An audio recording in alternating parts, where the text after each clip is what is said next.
जय जय राधा रमण हरि गोविंद जय जय गोविंद जय गोपाल जय जय गोविंद जय जय गोपाल जय राधा रमण हरि गोविंद जय जय राधा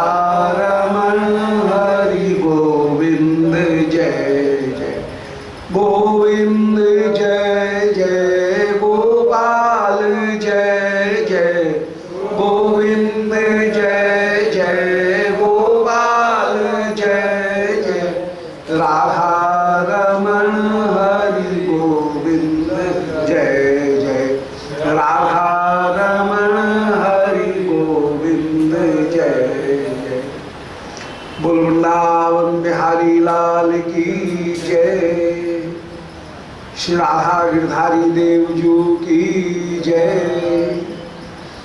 ओम नमो भगवते पुराण पुरुषोत्तमाय। ओम जयति पराशर सूनु सत्यवती हृदय नंदनो व्यासो यस्यास्य कमलगल्तम वाग्मय ममृतम जगत पेवती।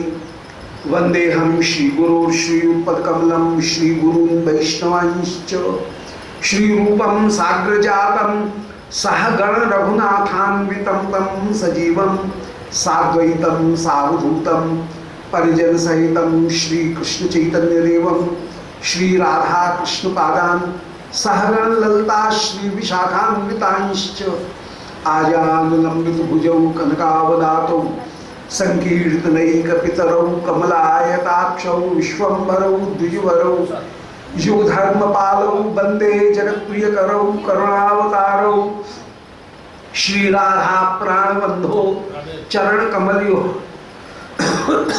केश शेषादिगम्या या साध्या प्रेम सेवा वृचरित परे गाढ़ लौल्यैक लभ्या सास्या प्राप्तायां तां प्रथयतु मधुना मानसी मत्स्य सेवां भाव्यां रागाध्वपान्थै ब्रजमन चलितं नैतिकं तस्य नौमि राधां स्नात विभूषितां ब्रजप्रिया भूतां सखी विप्रगे तज्ञे विहितां पाक रचनां कृष्णावशेषासनं कृष्णं बुद्धमवाप्तधेनु सदनं निर्व्यूढ गोदोहनं सुस्नातं कृतभोजनं सहचरै तं चाथ तां चाश्रये। हे श्री सनातन प्रभो करुणाम्बुराशे हे रूप दुर्गत जनैक दयावलोको हे भट्टयुग्म सुमते रघुनाथ दासो श्री जीव में कुरुत मंद मते हृदयांतरा तुलसी काननम यत्र यत्र पद्म बनामि च पुराण पठनम यत्र तत्र सन्निहितो हरि। बोल वृंदावन बिहारी लाल की जय। परम मंगल श्री कृष्ण भावनामृत महाकाव्य में चतुर्थ सर्ग में प्रातःकालीन लीला के अंतर्गत श्री सखीगण जिस प्रकार श्री किशोरी जी का श्रृंगार करती हुई विराजमान हो रही हैं, उस मानसी भावना को करते हुए उसका दर्शन कराते हुए श्री विश्वनाथ चक्रवर्ती पाद श्री प्रिया जी को जिस प्रकार रंग देवी जी ने सुंदर माला धारण कराई, उस माला धारण कराने की शोभा का वर्णन कराए। श्री तुलसी मंजरी जी ने श्री प्रिया जी के श्रीकंठ में सर्व धारण कराने के बाद में सबसे पीछे अतिमुक्त माला उसको धारण कराया, माने मोतिया की सुंदर माला उसको धारण कराया है। गुंजा की माला लाल जी और अतिमुक्त की माला प्रिया जी, या दोनों ही गुंजा माला धारण करते हुए विराजमान, दोनों सारा श्रृंगार धारण करने के बाद में सबसे ऊपर लाल जी विशेष रूप से गुंजा माला उनको धारण करें और श्री प्रिया जी अतिमुक्त माला लाल रंग के जो मोतिया, उस मोतिया की माला को ही श्री प्रिया जी लाल और सफेद ये मिले हुए, सफेद रंग का भी मोतिया, लाल रंग का भी मोतिया, तो उनकी माला को धारण करते हुए श्री प्रिया जी विराजमान हो। सब पूरा श्रृंगार हो गया। अब पूरा श्रृंगार हो जाने के बाद में ये तुलसी मंजरी ने श्री प्रिया जी को अतिमुक्त माला धारण करा करके श्री हस्त में कमल दिया और उसकी शोभा का वर्णन कराए कि प्रिया जी की कंचुकी है लाल, और लाल कंचुकी के ऊपर जब मोतिया की माला धारण कराई तो कंचुकी में भी मोती कुए हुए हैं, कंचुकी में भी मोती फंदे हुए हैं और माला और धारण करा गई। इस तरह से वक्षस्थल के ऊपर दुगने मोती हो गए, मोती दुगुणित होकर के विराजमान हुए हैं। तद्भुत द्विता, ये दो होकर के विराजमान हुए और श्रीहस्त भी कमल के समान है और उसमें ही श्री तुलसी मंजरी जी ने श्री किशोरी जी को एक कमल और पकड़ा है, तो श्रीहस्त भी आज मानो दो कमल से युक्त हो गया है, एक हथेली रूपी कमल और दूसरा शोभा का कमल, वो क्रीड़ा कमल, ये दो कमल श्रीहस्त के ऊपर विराजमान हो गए। ऐसे सारा श्रृंगार दोहरा दोहरा श्रृंगार होता हुआ विराजमान हो रहा है। अब आगे वर्णन कर रहे हैं कि बिन हितो लभ रंगण मालया मणमयो मुकुरः सुदशोग्रता तन मोहोलिंग अवगमे द्विताम द्युत धोरा भरणी भरणावली। 103वां श्लोक है कि उस समय रंगण मालया, रंगण माला नाम करके जो सखी हैं, रंगण माला सखी, उनमें बड़ी सुंदर रंगण माला उसको ही श्री प्रिया जी को धारण कराया। माने लाल रंग के फूल उन बेबी जिसमें विराजमान है, रंगण माला कई रंग के, पचरंगी जो माला है वो पचरंगी माला को श्री प्रिया के कंठ में उस समय धारण कराया। नहीं, रंगण माला जो है उन्होंने माला तो पहले धारण कर ली है, अब मणिमयो मुकुरा सामने श्री प्रिया के सामने ला करके मणिमय मुकुर दर्पण जो है उनको श्री रंगण माला जी ने धारण कराया, दिखाया। प्रिया जी को दर्पण उस समय दिखा रही है, बड़ा दर्पण लेकर के आई और बड़ी स्थिर होकर के, दर्पण हिले नहीं, हिलने पर जो प्रतिबिंब है वो हिलेगा, असुविधा होगी, इसलिए बड़ी सावधानी से श्री प्रिया के सामने धीरे से दर्पण स्थिर करके उस समय दर्पण दिखाया। पहले पास में, फिर थोड़ा दूर ले जा करके, फिर थोड़ा पास में ले जा करके, फिर और दूर ले जा करके, ऐसे दर्पण उस समय दिखाते हुए विराजमान है। बिन ही तो लघु रंगण मालया मणिमयो मुकुरा, एक लघु मुकुर, अभी बड़ा वाला दर्पण नहीं है, छोटा वाला जो दर्पण है वो छोटा वाला गोल दर्पण हैंडल वाला, उसको शिवप्रिया के सामने उस समय दिखाया। तो फिर ये तो लघु रंगण मालया मणिमयो मुकुरा, मणिमय मुकुर उसको शिवप्रिया के को दिखाया। सुदशोग्रता प्रिया के सामने रखा और तनुम अहो अलिडवान, और उस समय उस मुकुर ने, उस दर्पण ने प्रिया की अंग कांति को ही अलिडवान मानो आत्मसात कर लिया है, उसका भक्षण कर लिया है। माने जैसे दर्पण आया तो प्रिया की श्री अंग की जो अंग कांति है वो अंग कांति को मानो वो दर्पण स्वीकार करते हुए विराजमान हो रहा है। तो तन महो अलिडव, उस श्री अंग की मह माने कांति को उस दर्पण ने लिडव माने अंगीकार कर लिया है। और अगमय द्विताम, आज उस अंग को देख करके, उस दर्पण में प्रतिबिंब को देख करके ऐसा लगता है कि वो श्री किशोरी जी का श्री अंग ही आज दो होकर के विराजमान, बिंब और प्रतिबिंब दो होकर के प्रिया जी का श्री अंग ही विराजमान हो गया है। तो अगमय द्वितांग, आज वह तनु, वो जो श्रीअंग है वही द्वितांग, दो स्वरूपों को धारण करके विराजमान हो गया, एक प्रतिबिंब के रूप में और एक साक्षात के रूप में। बिंब और प्रतिबिंब दो रूपों में वो विराजमान हो गया है। द्युत धरा भरणी भरणावली, और अंग ही दो नहीं हो गया है बल्कि द्युत धुरा भरणी, आज अपूर्व शोभा को धारण करने वाली जो भरणावली है, आभूषण, वे आभूषण भी दो रूपों को प्राप्त करके विराजमान हो गए। तो द्युति धुरा, द्युति माने शोभा, द्युति माने कांति, उसकी धुरा माने अपूर्व जो बाढ़ आ रही है। शोभा का जो समूह है वो समूह को भरणी माने धारण करने वाली जो श्री अंग, वो तनु है। तनु शब्द संस्कृत में स्त्रीलिंग है।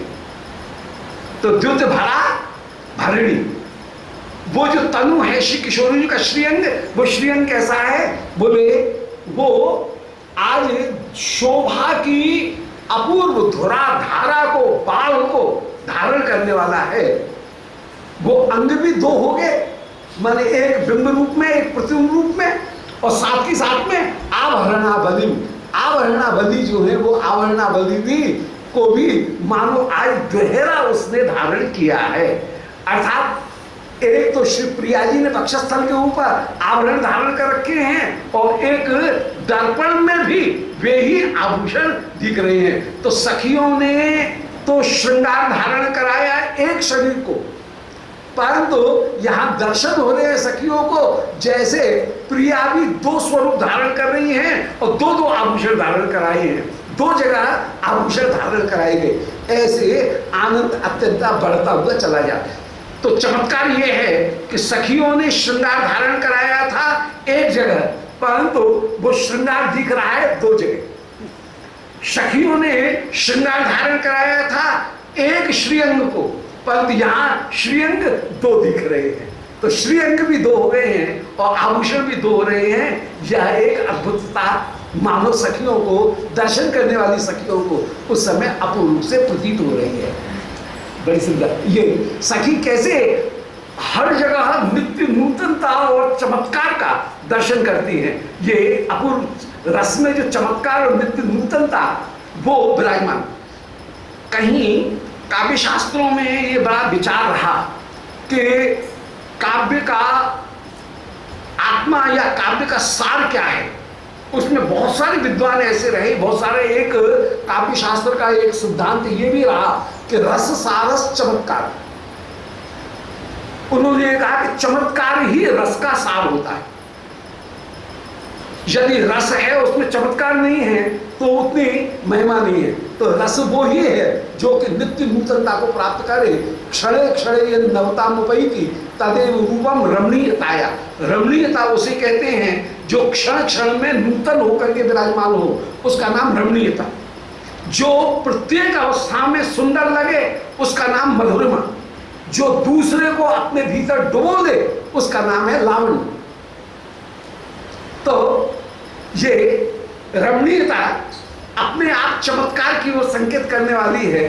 तो यहाँ पर चमत्कार सारी सखीगण जो निकुंज में दर्शन विराजमान है, मंजरीगण, वे अपूर्व चमत्कार देख रही हैं कि लो श्री विशाखा आदि ने एक स्वरूप को श्रृंगार धारण कराया। यहाँ पर तो दो स्वरूप दोनों ही समान रूप से आकर्षक होकर के लग रहे हैं। दर्पण में प्रतिबिंबित स्वरूप भी और बिंब जो स्वरूप है वो बिंब स्वरूप भी और प्रतिबिंब स्वरूप भी दोनों चमत्कारपूर्ण लग रहे हैं। ऐसे आभूषण धारण कराए गए थे एक अंग के ऊपर, परंतु यहाँ आप दर्पण में भी आभूषण दिख रहे हैं और श्री अंग में भी आभूषण दिख रहे हैं। और इस बात में ही सहज जो एक सहज प्रक्रिया है, तो सहज प्रक्रिया में भी ये गोपिकागण अपूर्व चमत्कार का दर्शन करती हुई विराजमान हो रही हैं। और उसी का वर्णन कर रहे हैं कि आज तनु महो लिडिव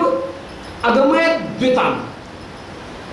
आज दर्पण में तनु महा माने श्रीअंग की कांति को अलिव माने आत्मसात कर लिया, भक्षण कर लिया, चाट लिया, अलिव उसको जैसे आस्वाद कर लिया है। और अगमय द्वितान, और वो आज चाट करके दो रूपों में वो अपने आप में उस रूप को जैसे सामने प्रकट कर रहा है। और उस समय रूप भी दो हो गए और आभूषण भी दोहरा हो गए हैं।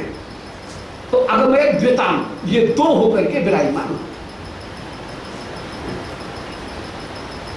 अब स्वमधुरांग तति द्वित वीक्षान नत चमत्कृत चुंबित धीर हृदा अभिदधे वृषभान सुता निज प्रियतमायत मानस बीची बत। अब श्री किशोरी जी ने जैसे ही अपना दर्पण में अपने रूप का दर्शन किया श्री प्रिया को, उस समय श्याम सुंदर की अत्यंत अत्यंत स्मृति उत्पन्न हो आई है। और श्री प्रिया अपनी मधुरमा का दर्शन करके अतिशय चमत्कार से युक्त हो रही है। बुद्धि भी इनकी अत्यंत चमत्कार से युक्त हो गई है। और उस समय श्री विश्वानंदिनी प्यारे के मन की विशाल तरंगों को अपने हृदय में अनुभव करने लगी। लोग श्रृंगार धारण किया है इन्होंने, परंतु तरंग उत्पन्न होंगी कहां? लाल जी के श्रीअंग हृदय में। और लाल जी के हृदय में जो तरंग उत्पन्न होंगी वो भिगोएंगी किनको? बोल किशोरी जी को। दोनों दूर दूर विराजमान है, परंतु क्योंकि प्रिया लाल दोनों एक होकर के विराजमान है तत्वतः, इसलिए जो भाव लाल जी के हृदय में वो भाव उसी समय श्री प्रिया के हृदय में भी यों की त्यों आ जाएगा। और इसलिए अपनी रूप माधुरी का दर्शन करके श्री प्रिया सोच रही हैं, ये सोचना है कि आहा इस रूप का दर्शन करके श्याम सुंदर क्या विचार करेंगे। श्याम सुंदर जैसा विचार करेंगे उस तरंग में ये भी बहती हुई झोटा खाती हुई विराजमान हो रही हैं। किशोरी जी भी झोटा खाती हुई विराजमान हो रही हैं, इसी भाव को प्रकट कर रहे हैं। यहां पर ये भाव प्रकट कर रहे हैं कि जब जो एक दो चीज प्रकट हो रही है। एक तो ब्रज गोपिकागणों की जितनी भी चेष्टाएं हैं वे सारी चेष्टाएं श्री कृष्ण सुखार्थ, कृष्ण सुख के लिए। दूसरी बात, जो भाव श्री किशोरी जी के हृदय में आए वो ही भाव श्री श्याम सुंदर के हृदय में, और श्याम सुंदर के हृदय में जो भाव वही भाव तुरंत किशोरी जी पहचान जाती है, क्योंकि दोनों एक प्राण दो देह होकर के विराजमान हैं। दोनों अलग अलग नहीं है, दोनों एक होकर के ही विराजमान हैं। स्वरूप भले दो धारण कर रखे हैं, परंतु दोनों के मन एक साथ एक से मिले हुए हैं। इसलिए जो भाव जिसके हृदय में जितना उतना ही वही भाव श्री प्रिया जी के, लाल जी के हृदय में भी वही भाव उतना उतना हो जाए। इसमें एक बड़ा सुंदर दृष्टांत श्री भगवत रसिक जी ने दिया। वो पद तो मुझे याद नहीं है उनका छपे, परंतु उसका भाव ये है कि प्रिया लाल की प्रीति कैसी है। बोले जैसे 11 का पहाड़ा, बड़ा सुंदर दृष्टांत है। बोले यदि 11 के पहाड़े को 22 करो तो 11 में यदि एक एक है तो 22 में दो दो हो जाएंगे। फिर 11 के पहाड़े को यदि 30 तुगना करो, 33 करो, 11 या 33, तो वहां पर भी 3-3 के अंक हो जाएंगे। तो जो भाव जितनी विशालता के साथ में एक के हृदय में विराजमान है, वही भाव उतनी ही विशालता के साथ में दूसरे के हृदय में भी विराजमान हो जाता है। तो जहां पर जितनी भाव की तीव्रता, वही भाव प्रिया और लाल दोनों में समान रूप से ही बढ़ करके विराजमान होगा। और समान रूप से बढ़ करके दोनों की जो प्रीति है वो सदा बराबर बनी हुई ही उन्नति को प्राप्त करती हुई विराजमान होगी। ये नहीं है कि एक की प्रीति तो बढ़ रही है दूसरे की प्रीति नहीं बढ़ेगी, सो बात नहीं है। निकुंज मंदिर में जब जब भी ये प्रियालाल मिलेंगे, वहां पर यदि एक में एक नाप की प्रीति है तो दूसरे में भी एक ही नाप की प्रीति है। यदि एक की प्रीति दुगनी हुई तो दूसरे की प्रीति भी दुगनी हो जाएगी, तीसरे की प्रीति तिगुनी हुई तो दूसरे की प्रीति भी तिगुनी हो जाएगी, पहले की प्रीति यदि पचगुनी हुई तो 11 पंजे 55 हो जाएगा। दोनों की प्रीति रहेगी सदा सदा समान, 99 होकर के भी विराजमान हो जाएंगी।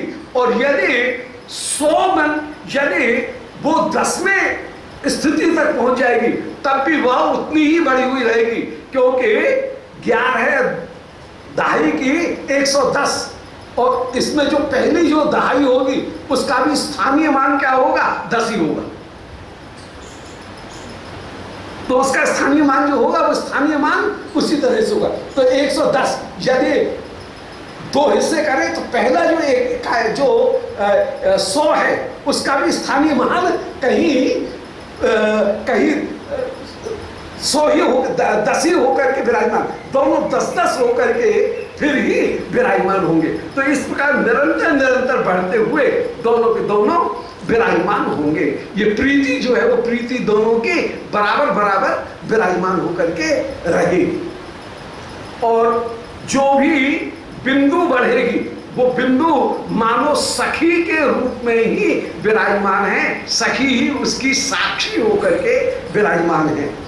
इस तरह से इसको कहीं गणित की दृष्टि से भी कहीं इसका सामंजस्य स्थापित श्री वल्लभ ये भगवत रसिक जी उनकी एक छप्पे में ये निरूपण किया कि दोनों की जो प्रीति है वह समान रूप से, जिस कोटि की प्रीति श्याम सुंदर में उसी कोटि की प्रीति श्री प्रिया जी में जैसी वैसी श्याम सुंदर में, दोनों में निरंतर निरंतर बढ़ती हुई चली जाएगी। यदि 110 में प्रिया जी 10 हैं तो श्री श्याम सुंदर भी 10 गुने होकर के ही विराजमान है, अपना वो भी उनका भी स्थानीय मान 10 होकर के ही विराजमान होगा और 10-10 ऐसे करके वे अपूर्ण रूप से विराजमान होंगे। तो 11 से लेकर के और सब बढ़ते हुए अंत में सब एक होकर के ही विराजमान होंगे। तो यहाँ पर वो ही भाव, वैसा ही जो भाव है उस भाव को यहाँ पर प्रकट कर रहे हैं श्री। अब किशोरी जो अपनी छवि का स्वयं दर्शन करके वर्णन कर रही है, अपनी छवि का स्वयं किशोरी जी दर्शन कर रही है और दर्शन करके अत्यंत चमत्कार प्राप्त कर रही हैं। स्वमधुरांग तति द्युत वीक्षणा, अपने मधुर अंग की शोभा की, अपने मधुर अंग तति माने श्रेणी, अपने श्री अंगों की अपूर्व मधुरमा की, द्युति माने कांति का दर्शन करके, स्वमधुरांग तति द्युति वीक्षणा, अपने मधुर अंगों की पंक्ति की अपूर्व शोभा का दर्शन करके, उन्नत चमत्कृत चुंबिता भी, श्री राधिका की बुद्धि अत्यंत अत्यंत उन्नत चमत्कार से युक्त होकर के विराजमान हो गई। मनोविज्ञान में दुख का स्वरूप संकोच करने वाला बनाया। ख माने विस्तार, ख माने आकाश, और जहां पर संकोच हो उसका नाम है दुख।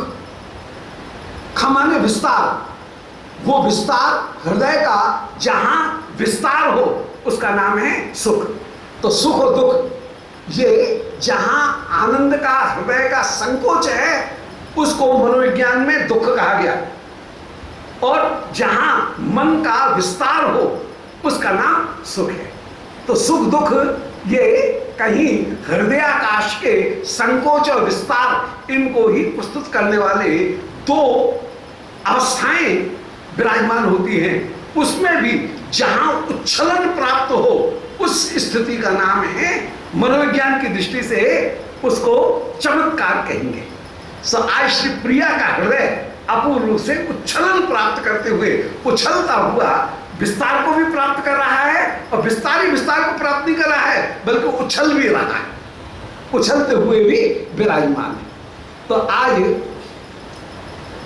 चमत्कृत चुंबित धी हृदय, श्री प्रिया चमत्कार से अपनी बुद्धि और हृदय इन दोनों को विस्तार चमत्कार से युक्त होकर के श्री प्रिया विराजमान हो रही है। उनका हृदय का अपूर्व विस्तार और उच्छलन दोनों के दोनों हो रहे हैं।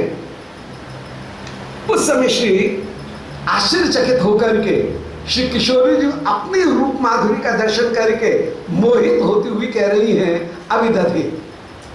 अब ये जो मोहित होना है, ये मोहित होना केवल अपने लिए नहीं है, बल्कि मोहित होना है श्याम सुंदर का विचार करके मोहित हो रही है। सामान्यतः निज सौंदर्य का दर्शन करके आत्ममोहित होने की प्रवृत्ति मानव में सहज रूप से मनोविज्ञान में प्राप्त है।